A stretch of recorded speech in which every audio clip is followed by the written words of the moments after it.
Bonsoir Jean-François Kahn, écrivain, essayiste. Bonsoir Alain Madelin, ancien ministre de l'économie. Merci à tous les deux de nous retrouver comme tous les lundis soirs sur BFM TV. Jacques Chirac ne comparaîtra pas à son procès, ça a été décidé ce soir. On écoute tout de suite ensemble la réaction qui vient d'arriver de Georges Kejman, son avocat. Bien que le certificat établisse clairement qu'il ne pourra pas intellectuellement participer à son procès, le président Chirac voulait être jugé. Alors maintenant, il appartient aux avocats qui le représenteront de le défendre le mieux possible. Il est incontestable que c'est un handicap lourd pour ces avocats de ne pas pouvoir compter sur son concours personnel. Réaction à la Madelin.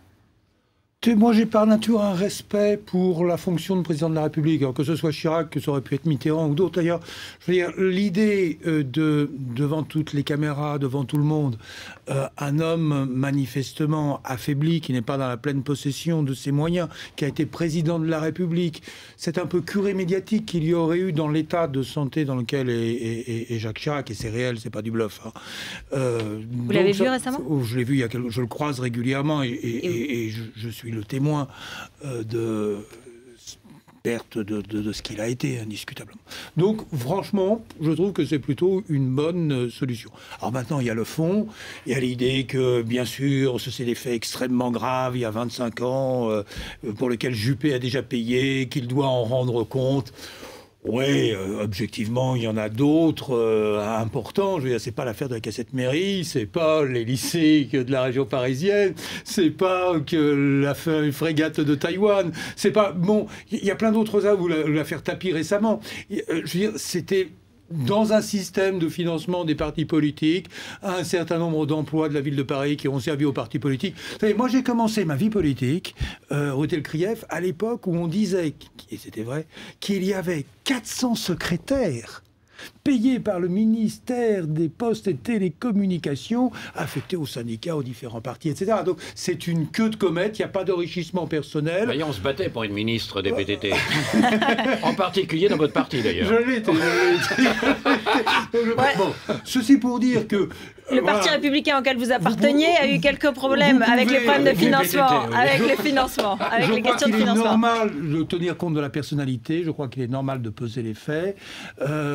Avec mon parcours et mes responsabilités, si vous voulez, j'ai appris que les grandes tirades sur la tolérance zéro, les peines automatiques, il n'y a qu'à mettre des distributeurs automatiques de peines. Et il fallait en tenir compte, et finalement, je trouve que Chirac répondra des faits par avocat interposé, mais il ne sera pas présent. C'est une solution moyenne, mais satisfaisante.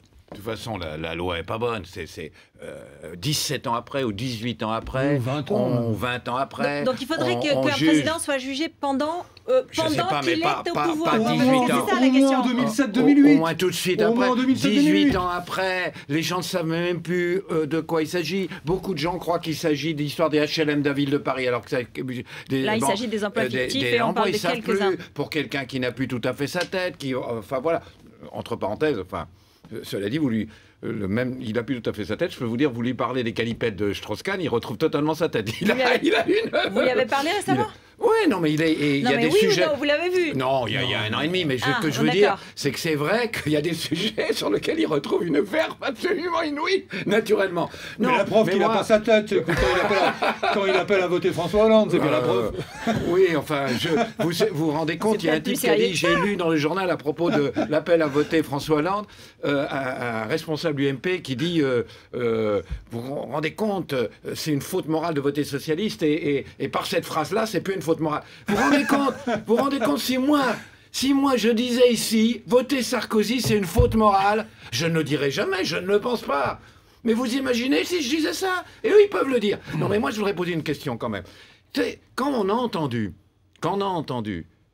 Nicolas Sarkozy dire ce qu'il a dit, ce qu'il disait, et que vous avez dû entendre sur Jacques Chirac, des horreurs haineuses, épouvantables. Bon, c'est son droit, c'est sa liberté, en même temps, il est très libre.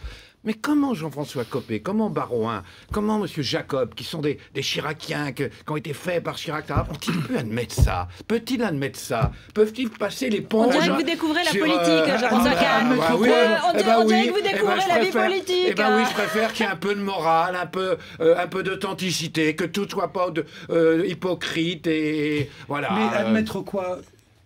Nicolas Sarkozy est juge, je le croyais président de la République et je croyais la justice indépendante. Non mais c'est une réalité, Jean-François Kahn. Donc il peut y avoir le ressentiment de Sarkozy, mais avec le temps, bah, ça s'oublie et c'est normal que cela s'oublie. Et c'est normal que l'on oublie, à mon sens, ces affaires. Surtout si Chirac lui-même les a oubliées. Je parle de ce qu'il disait. C'était horrible ce qu'il disait. Juste un mot. Dominique Strauss-Kahn annonce qu'il va parler dans 15 jours, son retour, les caméras. On peut échapper aux caméras, on peut être plus discret, plus silencieux. On est déjà dans une stratégie de com. Moi je vais vous dire, dans les années 30, quand Einstein, après avoir découvert la loi de la relativité, est arrivé à Paris, Einstein, il y avait des journalistes. D'ailleurs, il reviendrait aujourd'hui, il n'y en aurait même pas 10. Bon, là, il y avait une... Ça prouve que quand même les médias sont plus fascinés par le cul que par le QI, quand même. Alors, vous me direz que là, il y a les deux, il y a le Q et le QI. Mais c'est quand même pas le QI qui est...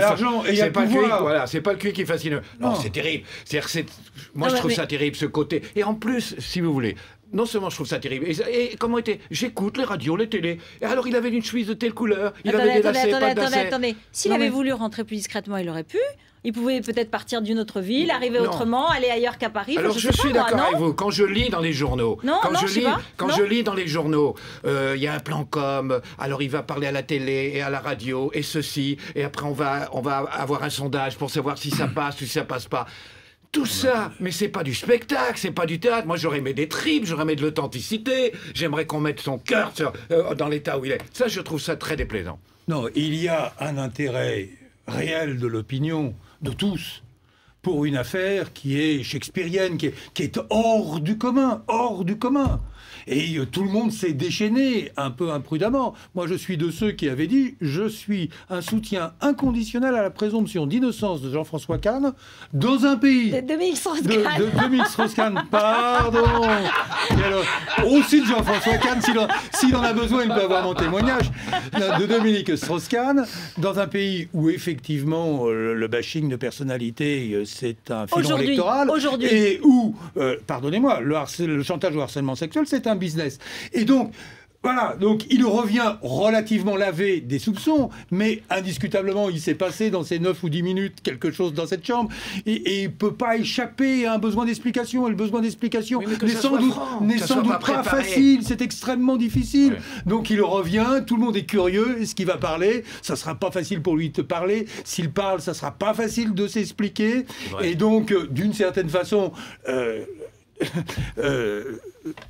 il est aujourd'hui, à mon avis, complètement hors jeu politiquement. Et on lui souhaite qu'une seule chose, c'est de pouvoir se reconstruire. Mais même si on a défendu son innocence, même si on l'aime bien, il n'en reste pas moins qu'on se dit, ce type-là, quand même...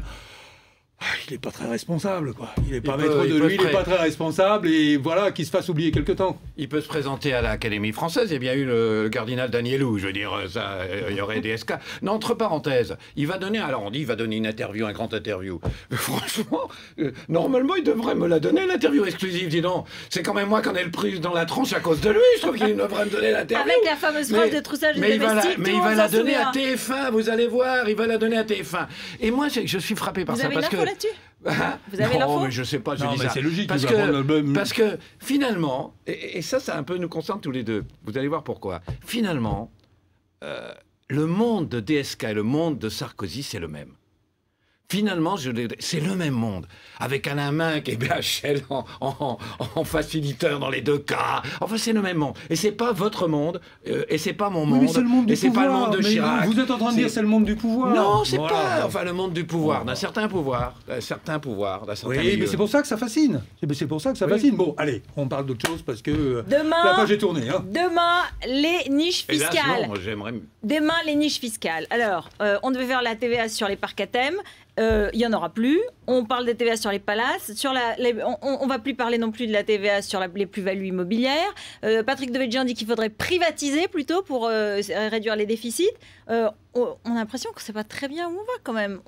Les députés peuvent détricoter ce qu'on nous a annoncé la semaine dernière. D'abord, c'est quand même vrai que Jean-Pierre Raffarin, sur la défense intransigeante du Futuroscope, a fait quand même un peu fort en décrédibilisant le président de la République. Hein. Donc moi, je trouve que c'est pas une très très bonne chose, même si la course des parcs à thème mérite peut-être d'être défendue.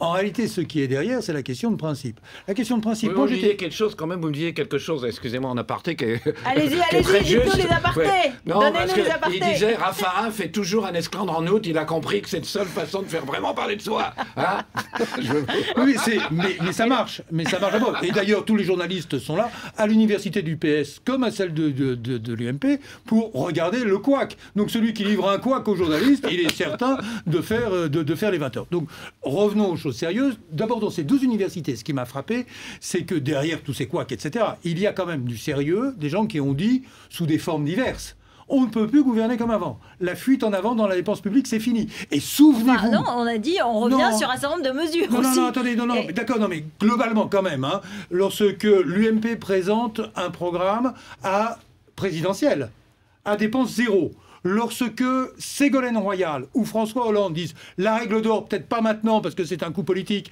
mais après, on est d'accord, c'est une grande nouveauté. Souvenez-vous de tous ces programmes présidentiels où l'on cherchait où étaient les dépenses, où des experts dépensaient. Maintenant, on est plutôt dans un programme light à dépense zéro. Alors, une fois qu'on a dit ça, il y a ceux qui disent on va moins dépenser, puis il y a ceux qui disent on va prélever plus d'impôts. Et puis entre les deux, vous avez les niches fiscales, il y a qu'à rogner les niches fiscales. Alors, je dis simplement, pour terminer, Rutel Krief, que la solution de rogner les niches fiscales, c'est une solution extrêmement difficile. Elles sont là pas totalement par hasard, et que s'il est aujourd'hui quelque chose sur lequel il faut concentrer les efforts, c'est la dépense publique. Voilà. Parler, ça. Alors, il nous reste 10 secondes, donc... alors, c'est pas grave, on va se voir la semaine prochaine. On va se voir la semaine prochaine. En un mot, Marseille, La Rochelle, vous avez préféré quoi? Vous avez préféré Marseille ou La Rochelle? Non, mais je trouve... Moi, ça m'énerve qu'on stigmatise les gens quand ils discutent et qu'on dit « il y a des couacs ». C'est de la démocratie de discuter. La deuxième chose, c'est que c'est quand même extraordinaire que cette économie, j'en veux pas. Cette économie, j'en veux pas. Cette économie, j'en veux pas. Quand les types, ils manifestent parce qu'on augmente leur annuité pour la retraite, là, les mêmes, ils disent « oh, les grands égoïstes, oh, comme ils sont égoïstes, etc. » Mais eux, pas le petit sacrifice, ah non, jamais. Et le dernier truc, mais je tiens à le dire, c'est que quand même, faire le discours, il faut l'union nationale, il faut s'entendre. Monsieur les socialistes, aidez-nous si vous avez un esprit de responsabilité. Et une fois qu'on a dit ça, aussi bien Fillon que Copé font une agressivité, leur tape dedans, des coups de savate, des coups de poing, voilà, vous les avez défendus. C'est quand même un double langage incroyable. Merci beaucoup. On fait l'un ou l'autre, franchement. Non, vous n'êtes pas d'accord? Non, la réponse la semaine prochaine. Merci beaucoup. Tout de suite, Alain Marchal. On va revenir sur Jacques Chirac qui ne sera pas à son procès. C'est officiel. À tout de suite.